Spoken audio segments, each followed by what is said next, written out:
What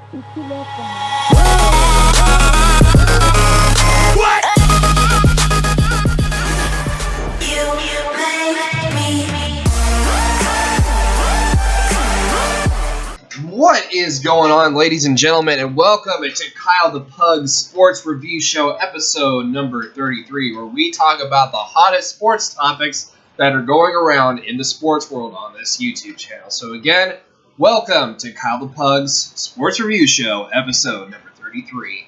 And I'm, of course, Kyle the Pug, aka Kyle Lodi. Now, for those who are probably wondering that I'm by myself at this moment in time, Cowboy Nick would usually be here, but somehow there has been kind of an incident going on with Cowboy Nick at this moment in time, and I'm going to explain that to you guys here right now before I actually start with today's show. So, what happened was, this was kind of like, I guess you can kind of say it was a prank gone wrong. I mean, I wasn't trying to, prank the poor kid, but it wasn't really a prank, but it was, more of joking around is, what usually homies usually do or whatnot. But I'm going to explain that right now. So, a few nights ago, he texted me something about UOP, and they're going for, a championship or something. I don't know what it was exactly, but I was actually going to look into that, for the upcoming shows and whatnot. But anyways, what happened was, I said no as a joke, and I should have put LOL just kidding right at the end of the text, but I don't know, I just want to see how he would react to it. And of course, he flips out and saying, "Oh, you need to do this, blah blah blah. You need to grow up, find God." And what does finding God have to do with anything and what the topic is about? I mean, but for those who don't know Cowboy Nick, whenever he gets butthurt, he will go to the finding God in peace excuse. And every time he gets angry at, somebody, whether it's me or one of my friends, blah, blah, blah, he will use that as an excuse for over and over and over and over and over again until, he kind of gets what he wants. And, that's basically, that's whatever. That's him. So he actually, and he talks about, oh, I'm doing all this work. It's good. I know I got to shower and I'll do it again tomorrow, that I'm a responsible person, blah, blah, blah. But you want to know why he does all those things with work? Because his uncle makes him. And if he doesn't do it right, then he's not only is he going to get chewed out, but he's going to get his privileges taken away. And and this is kind of sad, though. For a 28-year-old man like he is, how do you get your privileges taken away? That's what I want to know. I mean, I'm not trying to, talk, a whole bunch of crap or anything, but how do you get your privileges taken away at age 28? I mean, that's kind of confusing to me, to be honest. But as I said, Cowboy, I feel sorry. I don't. Excuse me. I can't even talk today. I feel really sorry for you, man. I mean, come on. You're 28 years old. You're way better than this. Don't use the finding God in peace and excuse and all that other crap, because many people are laughing at you right now for what you did. And it's not too late to apologize to me right now as we speak. So if you want to man up, I know you're going to be watching this video, so if you want to man up and apologize, then that would be the right thing to do. And no, I'm not looking for attention or anything like that, because, Calvin Dick's like, oh, he's just looking for attention, blah, blah, blah, blah, blah. But just be a man, apologize, and everything will be over. All there is to it. But if you don't want to apologize, you want to hold on to that grudge forever, I mean, that's your problem, not mine. So, anyways, thought I'd get that out of the way. Just thought I'd clear that off my chest here for a little bit. I mean, I'm not saying, Cowboy Nick's a bad person, but what he did was kind of wrong in most ways, and it's kind of messed up, honestly. So, anyways, okay, enough of me talking about that. We got to get on with the sports topics for today's show. So, we're kind of running a little bit behind because of me talking about that. And without further ado, on with today's video. So, that being said, we are going to be talking about a bunch of different topics here today. And it might be a short show because, I'm by myself, and I'm probably going to talk about each topic for, I say 10, 15 minutes, I don't know. But anyways, guys, our first topic for today involves the World Series. And, of course, the World Series is actually going to Game 7. Now, normally you would think the Cleveland Indians would be up 3-1. They'd be trying to clinch it. They're going to be, celebrating the World Series title. They would finish it off. No, the Cubs have no quit in them. So they're going to Game 7 in Cleveland, and the pitchers, Kyle Hendricks, Corey Kluber, and expect a pitching duel out of that between these two pitchers. And basically, you're looking at probably, this is, I believe, the 38th Game 7 we've had in the World Series. I'm not sure exactly. 37th or 38th, somewhere around there. So, Corey Kluber, who is 2-0 in the World Series against the Cubs and won games 1 and 4, he takes the mound for the Indians on Wednesday night in the Fall Classic finale, long on the historic heft. And Kluber pitched 6 innings in both starts and allowed 0 runs, but a consecutive outing on short rest, 3 days instead of the customary 4, adds a physical and mental variable to the pressure-packed spotlight moments. And yeah, you kind of expected him to pitch Game 7 on short rest, and that was kind of like the situation with Clayton Kershaw and the LA Dodgers in Game 5 in Washington. Kind of similar situation to that. So, manager Terry Francona might have gladly shared his Game 6 scorecard with 2 home runs propelling to the Cubs' 7-0 lead in the 4th inning en route to a 9-3 win. The Indians are chasing their own ghost after squandering a 3-1 series lead, and Cleveland won the last World Series in 1948. So, Kluber is looking to match the feat of Mickey Lolich, who won Game 7 after starting first and 4th games of the Detroit Tigers in 1968. Kluber is 4-1 with a 1.89 ERA this postseason, and he gave the Indians in the American League home field advantage by winning the All-Star game in San Diego. So, awakened from a 22-inning slumber, and this is I'm talking about the Chicago Cubs too. The Cubs are racking up runs way much the way they did as the National League's best offense in the regular season, when manager Joe Maddon led the team to the Central Division by 19 games. With designated hitter Kyle Schwarber back with a shuffled lineup, the Cubs are expected to a similar lineup to the one that Kluber dominated in the Progressive Field in Game 1. Kluber and the Indians' lights-out bullpen and team to strike out 15 Cubs in the World Series opener. So, and this is actually another interesting stat I want to talk about here for you guys too. 10 consecutive World Series that began at 3-1 were lost by the team facing that deficit. So, for the Cubs, and this is actually a really cool stat here, I thought too. For the Cubs to be the first team since the 1985 Kansas City Royals, and they're trying to do that too, trying to just make their way back from 3-1 to win a World Series. Maddon cited the early offense and the bullpen as the best way to make history. So the Cubs are trying to be the first team to do this since 1985, and that's about like 30 plus years ago, 31 years ago. That's pretty cool in my opinion. So Kyle Hendricks, and on the other hand, he will start for the Cubs in Game 7, and of course at the windy Wrigley Field on Saturday. He lacked command of his movement, of his high movement arsenal, but kept Chicago in the game. Hendricks led the NL in ERA with a 2.05 ERA and kept the ball down to prevent big rallies. And Maddon wants to ride his starter, and he should, in the deciding game, but explained to his entire pitching staff that all hands will be on deck. So, of course, John Lester and John Lackey are available in relief. So, and that's if Kyle Hendricks is in trouble. So, after using Aroldis Chapman in Game 6 for 8 outs, excuse me, I can't even talk today, in Game 5, I'm going to use the 7th inning again in Game 6.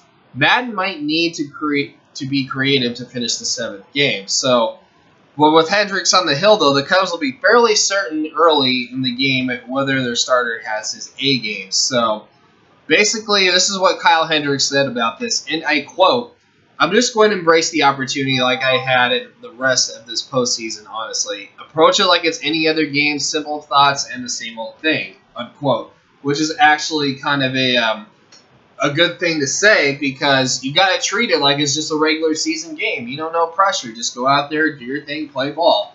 And as for my prediction in the for Game 7. I can't really give out a pick, though, but I can give out a key for this game. So I know one key is going to be pitching because it's definitely going to be a pitching duel.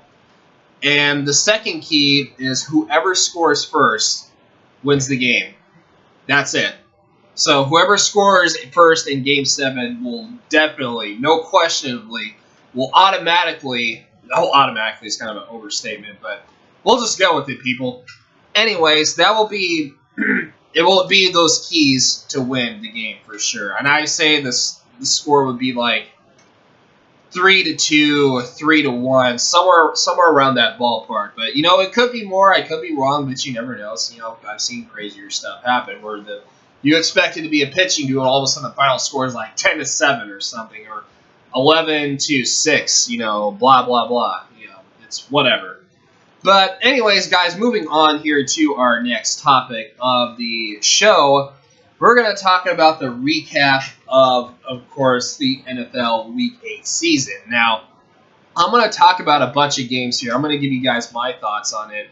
And it will kind of show you guys what happened here in Week 8. So, excuse me for 1 second. All right, there we go. So, going on to the NFL topic, I just want to talk about one thing, though, one thing only. The Raiders are 5-0 on the road. Now, how in the hell is that possible? Well, they won an OT against Tampa Bay. Tampa Bay actually gave them a pretty good fight, but Derek Carr and Amari Cooper, oh my lord, this is probably going to be one of the best 1-2 punches in the NFL in the near future. So, Derek Carr, 513 yards, and of course Amari Cooper just absolutely lit things up with 173 receiving yards, and those two together, oh my god, that's just, like I said, it's a 1-2 punch, and when you have a 1-2 punch like that and your offense is clicking, well, you better expect some good results out of that, because these Raiders are not a joke to be talked about here. Let me rephrase that. The Raiders are no joke. That's for sure. In other words, that's in other words. End of story. So, and speaking of a couple of overtime games, we're going to talk about some more overtime games. So the Redskins and the Bengals tied each other. It's just like the Seahawks and the Cardinals tied each other last week. The Redskins and the Bengals tied each other in London, and that's of course when you tie each other in the NFL. That's basically going to mess up the whole standings routine. Now, what I mean by messing it up is that somebody's going to get a tie, and it may make a difference here in the long run. And it's basically, you look at the standings, and that kind of throws the whole situation off. Because when you get a tie, basically, and you expect, people are going to win, but of course it ends up being a tie. But that actually can help you in the postseason, and it's really interesting to say the least, because you expect a team to try to win out and win the playoffs, but when that tie comes in there, then that just throws everything off entirely. So expect that to be in your minds for quite some time. And speaking of overtime games, the Cowboys and the Eagles, that was a pretty good game as well, going into overtime. Dak Prescott, Ezekiel Elliott, Des Bryant. I mean, what can I say about these three people? And Dak Prescott and Ezekiel Elliott are just rookies too. And they've made a name amongst themselves. And, of course, with the situation with Tony Romo coming back, I mean, it might make things a little bit more interesting. I wouldn't say worse, but more interesting, because you don't know how Tony Romo is going to react to the Cowboys' overall record. I mean, could he help them? I mean, yeah, sure, he could definitely help them. But at the end of the day, you got to make sure you got to keep your momentum going, especially with Romo coming back. And if you keep your momentum going, then yeah, the Cowboys will look like they'll be a dangerous squad for sure. And going on to the next game I'm going to talk about here is that the Chiefs upended the Colts on the road. Now, normally you wouldn't see that, but the Chiefs are actually, they're 5-2. Yeah, and they came in on the road as expected. I thought, Indy was going to win at home, because I thought you were thinking, no, the secondary's not going to be, that bad. But Kansas City came in, they did what they had to do, and they took charge, and they won the game. And with Nick Foles, passing leader, 223. Well, it's not the greatest, but it was, very passable. I mean, the Kansas City Chiefs may look like a contender also, so definitely keep that in mind. So moving on, so we have the New Orleans Saints, upsetting the Seattle Seahawks at home, 25-20. It was on a defensive play. And that game was pretty interesting also. And there were a lot of close games here also. And I'm going to talk about like a few coming up here in a bit. But the New Orleans Saints, right? Yeah, so they held a stop on Russell Wilson and company, not fourth down, but it was the final play of the game. And yeah, they caught the ball, but it was out of bounds, unfortunately, for Seattle's end. So the Saints came in, they did their thing, and they won the game, plain and simple. And I don't think they really have anything to fight for it, but Seattle does, in my opinion. So that being said, moving on to another game that was pretty close was Green Bay and Atlanta. Now, I expected, excuse me, yeah, my allergies are kicking in for some reason. Now, you expected a high-scoring offense, and this was no exception here, and I was right, last week. So, Atlanta, it was like a seesaw battle between these two teams. It was back and forth, back and forth. So, moving ahead to the game, Atlanta just got the bigger end of the stick, and of course, with Matt Ryan throwing 288 yards. And this is actually another interesting stat here I want to throw you guys here right now.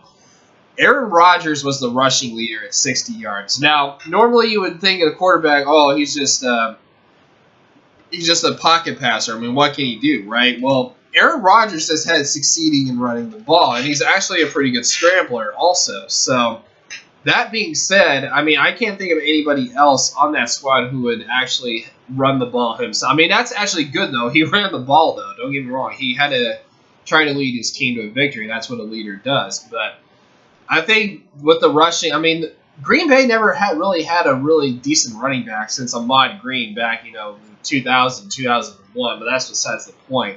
But Jordy Nelson, 94 receiving yards, and like I said, Matt Ryan, 288 yards passing, and that was pretty much the difference maker there for sure. And I believe I'm going to talk about at least one more game here really quick. Which game are we going to talk about? Let's see. Oh, I know what we can talk about. The Arizona Cardinals and the Carolina Panthers. Now, Panthers actually snapped a streak. They beat the Cardinals at home. They did their thing, and they got the job done. And, of course, Cam Newton kind of got banged up a little bit, but I think he should be okay for the next upcoming week. I mean, he didn't have his best performance, but overall, at the end of the day, Panthers won by 10 points, 30-20, and that's where we stand right now. So, moving on really quick to our final topic of the show, and like I said, it was going to be a short show, is we are going to talk about the 2017 NCAA men's basketball rankings, which, of course, they came out, of course, in the preseason on October 31st, and that was, of course, yesterday. And, of course, if you guys did have a good Halloween, hope you guys did have a good Halloween, because don't eat too much candy, though. That's the whole thing. But anyways, going back to this topic here really quick, I am going to announce the AP poll for the 2017 men's basketball rankings. So, and when I say 2017, I mean the actual standings in the NCAA men's college basketball. So, excuse me. So here we go. So of course, going through 1 through 5, we have Duke at number 1, kind of expected there. Kentucky at number 2, Kansas 3, Villanova 4, and Oregon at number 5. So that ranks out your top 5. So 6 through 10, we have North Carolina, Xavier, Virginia, Wisconsin, and Arizona, all in that order. And then 11 through 15, we have Indiana, Michigan State, Louisville, Gonzaga, Purdue, and UCLA. Actually, wait, hold on. Purdue will actually pull off the 11 through 15 spot in that order. So, those, when I mean like 11 through 15, those were the teams I said in order. So 16 through 20. So now we get to UCLA at 16. St. Mary's, Connecticut, or UConn for that matter, Syracuse, and West Virginia are 16 through 18. And then 21 to 25 to wrap it up, we have Texas, Creighton, Rhode Island, Iowa State, and Maryland. So, and then the other receiving votes, we had Cincinnati, Dayton, Florida State, Cal, San Diego State, Miami, NC State, Butler, Wichita State, Ohio State, Virginia Tech, Florida, Texas A&M, Mississippi State, Oklahoma, Colorado, Michigan, Monmouth, Notre Dame, Washington, Seton Hall, Princeton, Ohio, Vanderbilt, and Harvard. So those are just their honorable mentions there by the AP poll. And that is actually how we're going to start off the regular season in the NCAA men's basketball rankings. So that being said, I expect, a good season out of here, and hopefully these guys can put us on a good show for the entire season. And I believe the college season starts. Okay, I gotta check this. I gotta check when the season starts. So I think it may start a week from now. I'm not sure exactly when the actual thing gets started. I mean, I think it actually started. Okay, this is actually preseason, I believe. So let me take a look here. On is it actually preseason? I'm not quite sure. Okay. Oh, wait a minute. I'm taking a look at college football, I think. I'm taking a look at college football. Why am I on college football? I'm not even sure. I don't know why this thing does this to me sometimes, but let me go here. Okay. All right. Okay, there we go. So yeah, Friday, November 11th. I was right. Friday, November 11th is when the college basketball season starts, and of course we have these are actually tournament games, like small tournament games that are going on currently, and this is gonna be the starting point of the NCAA men's basketball tournament. So if you guys are into college basketball, I mean, this is definitely the time to get into it while you can, because it's gonna be a hell of a ride at the beginning of the season all the way to March, where March Madness is definitely going to settle in. So, that being said, guys, thank you guys so much for enjoying the Kyle the Pug Sports Review Show, episode number 33. Like I said, it was a short show without Cowboy Nick. I told you why. Cowboy Nick had the incident. It's whatever. Hopefully he'll be back soon for you guys. I'm gonna try though. I'm gonna try to get him back over here. So, just don't threat. I know you all love Cowboy Nick so much, and there's plenty of Cowboy Nick lovers out there. But anyways, that being said, thank you guys so much for enjoying the show. And if you guys did enjoy the show, please drop a like. Don't forget to subscribe for you to my channel. Definitely helps my channel grow.